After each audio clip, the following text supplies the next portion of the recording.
Hi beautiful people, welcome back to my YouTube channel. This is me guys, Sanu and you are watching Sun Non-Stop. तो guys, I'm back with another amazing video. आज की जो हमारी video है Delhi elections explained by RJ Raunak. RJ रौनक जो है वो दिल्ली के अंदर कल ही इलेक्शन हुए हैं और रिजल्ट आया हुआ है और उसको एक्सप्लेन कर रहे हैं RJ रौनक अपने अनोखे ही अंदाज के अंदर. वो सुनते हैं, लाइक सब्सक्राइब और शेयर करते जाइएगा. और एक चीज मैं आप लोगों को जो है वो बोलना चाहूंगी, हर बंदा ना किसी पार्टी को जो है वो सपोर्ट लाजमी करता है इंडिया और पाकिस्तान के अंदर. आप लोगों ने ये चीज मुझे बतानी, आप बीजेपी को सपोर्ट कर रहे थे, आप कांग्रेस को सपोर्ट कर रहे थे, आप कौन सी पार्टी को जो है वो सपोर्ट कर रहे थे? आपको मायूसी हुई है या आप जीत का जश्न मना रहे कि भाई हमारी पार्टी जीत चुकी है? थोड़ा सा वीडियो के अंदर चलते हैं, तो let's jump into the video. अरे क्या कर दिया दिल्ली वालों आपने? दुनिया के सबसे कट्टर ईमानदार नेता का ये हाल कर दिया. दुनिया की सबसे ईमानदार पार्टी की ऐसी दुर्गति. सर जी के ही शब्दों में कहूं तो भगवान माफ नहीं करेगा. दिल्ली के मुगले आजम को तुमने रायते आजम बनाकर रख दिया. तुम लोगों ने दुनिया के सबसे कट्टर ईमानदार नेता श्री केजरीवाल जी को हरा दिया. दुनिया के सबसे बड़े शिक्षा मंत्री मनीष सिसोदिया जी को भी पेल दिया. तुम्हारी इतनी हिम्मत. भगवान माफ नहीं करेगा. जिस वक्त हम ये वीडियो बना रहे हैं उस वक्त परम आदरणीय सत्येंद्र जैन भी हार गए हैं और नित्य वंदनीय सौरभ भारद्वाज जी को भी दिल्ली की बेरहम जनता ने पेल दिया है. मतलब अगर किसी पार्टी के टॉप लीडर अपनी अपनी सीटें भी नहीं जीत पा रहे हैं तो आप समझ सकते हैं कि जनता ने उनकी क्या पुंगी बजाई है. उन्हें सिर्फ हराया ही नहीं है बल्कि उनकी छाती पर घुटना रखकर उनकी जान ही निकाल ली है. नहीं, भगवान माफ नहीं करेगा. मैं दिल्ली वालों से पूछना चाहता हूँ, ऐसे कौन हराता है बे? हमें लगा था आम आदमी पार्टी 8-10 सीटें कम पा जाएगी, लेकिन तुमने तो उन्हें दिल्ली की सल्तनत से उठाकर झाग वाली यमुना में ही बहा दिया.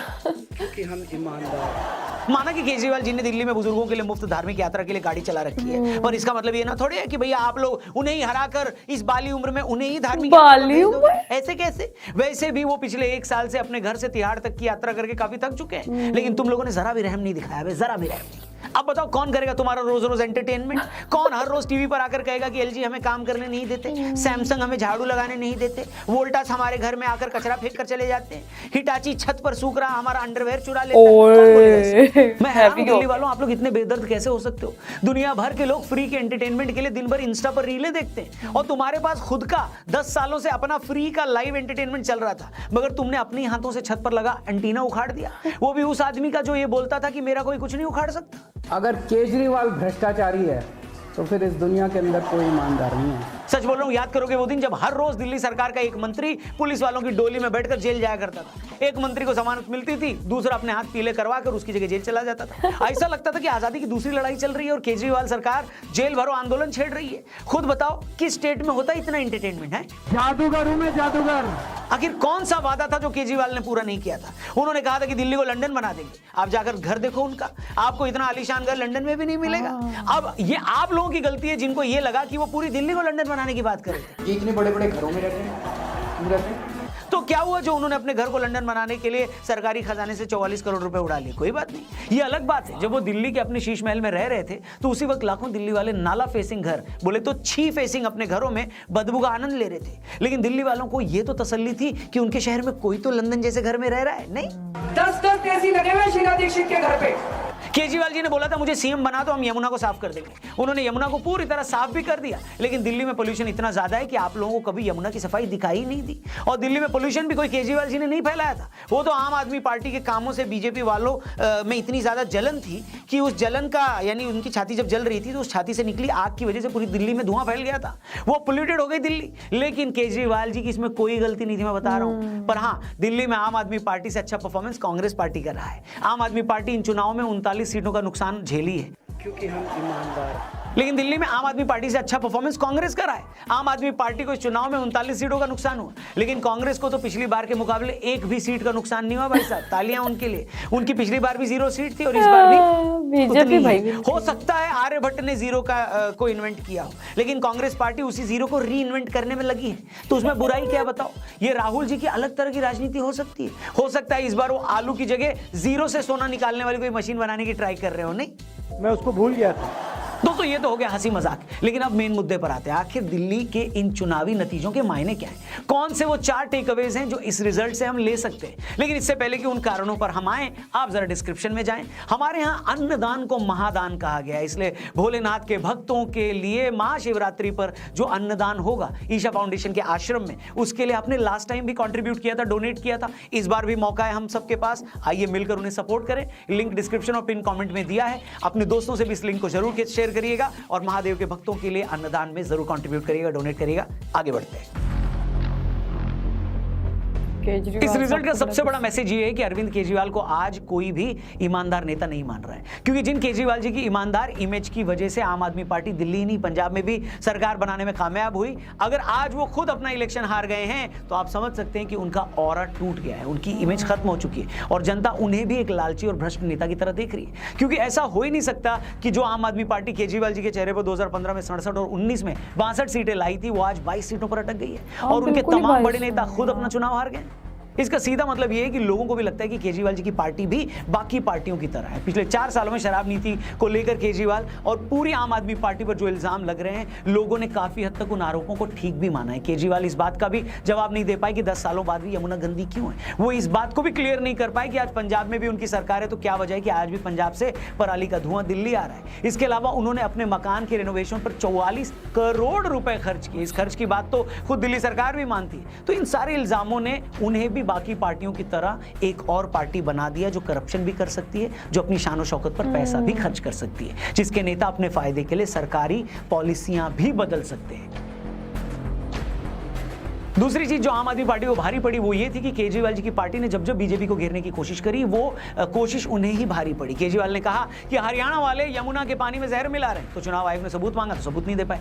बीजेपी ने कहा पहले आप ये बताओ कि 7000 करोड़ यमुना की सफाई पर लगाए थे तो साफ क्यों नहीं यमुना, उस मुद्दे पर भी वो पलट गए। फिर 23 जनवरी को अपना घोषणा पत्र लाकर बीजेपी को चैलेंज किया कि आम आदमी के लिए आयकर की सीमा 7 लाख से बढ़ाकर 10 लाख करो।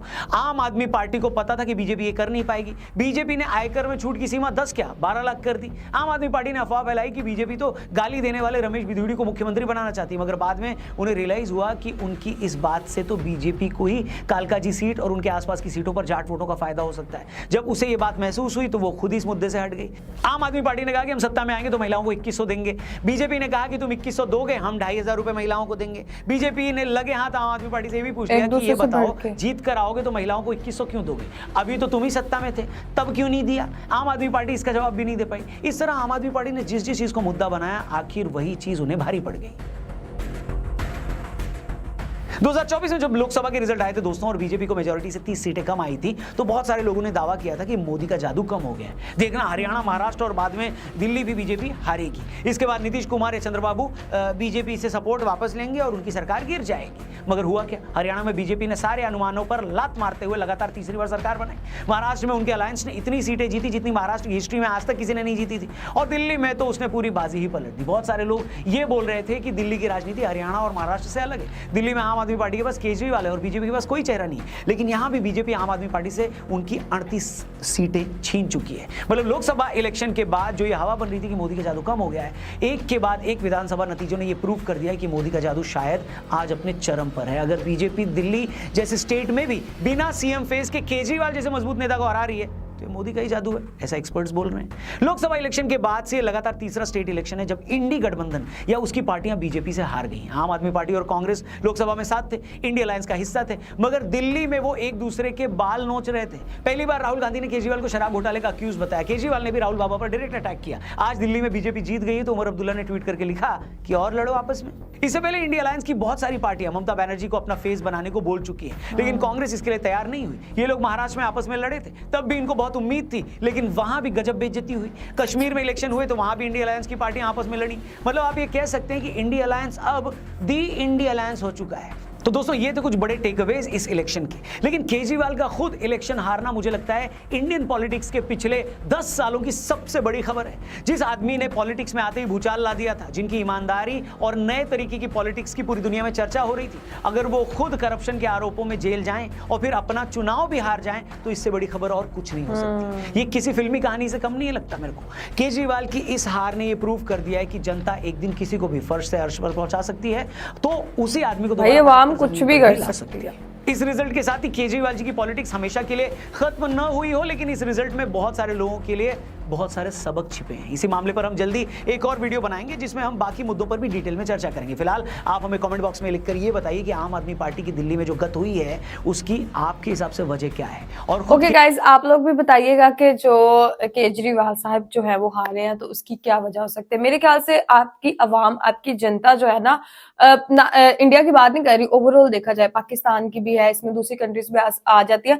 सोशल मीडिया की वजह से जो है वो लोग बहुत ज्यादा जो है वो हर चीज से अवेयर हो चुके हैं। उनको पता है कि उनके लिए कौन सी पार्टी, कौन सा लीडर उनके लिए जो है वो बेहतर है और कौन जो है वो उनको लूट रहा है, कौन जो है वो करप्शन वगैरह करता है। तो लोग हमेशा उसी का साथ देते हैं जो करप्शन नहीं करता, जो कुछ काम करके दिखाता है। जैसे बीजेपी ने इंडिया के अंदर जो है वो बहुत ज्यादा काम किए। लोग बातें करते हैं मोदी जी ने जो है वो क्या ही कर दिया है, ठीक है, हमारा इंडिया जो है वो तरक्की नहीं किया। आई डोंट नो, हम लोग देखो पाकिस्तान के जितने भी यूट्यूबर्स हैं वो बात करते हैं कि मोदी जी ने दिन रात तरक्की की है, ठीक है, मेहनत भी अपनी कंट्री के ऊपर बहुत की है और एक नाम जो है वो इंडिया का बन चुका है।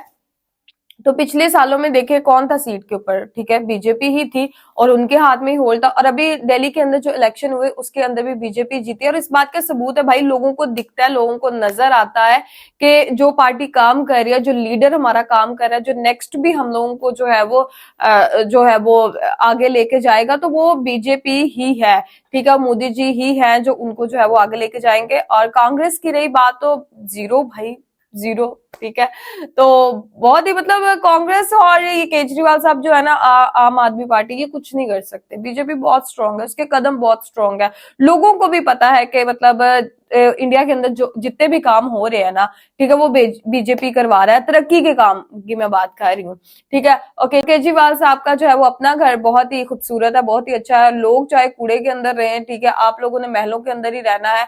बहुत ज्यादा पाकिस्तान में भी ये चीज जो है वो देखने को आती है कि जो लोग बेचारे वोट डालते हैं ना, ठीक है, वो बेचारे इतने गरीब होते हैं, आपको किस तरीके से वोट डालते हैं, ठीक है, आपको अपना लीडर बनाते हैं, आपसे कुछ चीजें एक्सपेक्ट करते हैं, लेकिन आप जब सीट पे आते हैं तो उन्हीं लोगों को भूल जाते हैं। सियासतदानों का यही चीज होता है, फ्लिप मार जाते हैं।